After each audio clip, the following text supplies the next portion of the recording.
தொழிலதிபர் சேகர் ரெட்டியின் தந்தையார் மறைவுக்கு ஆறுதல் கூறி காட்பாடி வந்த அதிமுக முன்னாள் அமைச்சர் எஸ்.பி. வேலுமணி செய்தியாளர்கள் கேள்விக்கு பதிலளிக்க முடியாமல் ஆவேசமடைந்தார். வேலூர் மாவட்டம் காட்பாடி காந்திநகர் பகுதியில் தொழிலதிபர் சேகர் ரெட்டியின் வீடு உள்ளது.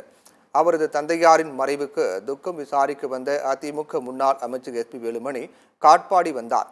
சேகர் ரெட்டியின் தந்தை ஜெகநாத் ரெட்டியின் உருவப்படத்திற்கு மாலை அணிவித்து அஞ்சலி செலுத்தினார். பின்னர் வெளியே வந்தபோது செய்தியாளர்கள் கேள்வி எழுப்பினர். அதற்கு பதிலளிக்க முடியாமல் ஆவேசமாக பேசியபடி அங்கிருந்து வேகமாக காரில் கிளம்பினார். சார், ஆம்ஸ்டாங் கொலை வழக்கு கொஞ்சம் கையெடு சார். ஆம்ஸ்டாங் கொலை வழக்கு பாக்குறதுக்கு எப்ப பயப்படுறதில்ல. நீங்க பிரஸ் கரெக்டா போடுறீங்களா? பூரா ஜால்ரா அடிக்கிறீங்க. அதுக்கு பதில் சொல்லு. எல்லா பிரஸும் ஜால்ரா அடிக்கிறீங்க. எங்களுக்கு எப்ப எதிர்கட்சி தலைவர் பேசுறது எங்க போட்டிருக்கீங்க?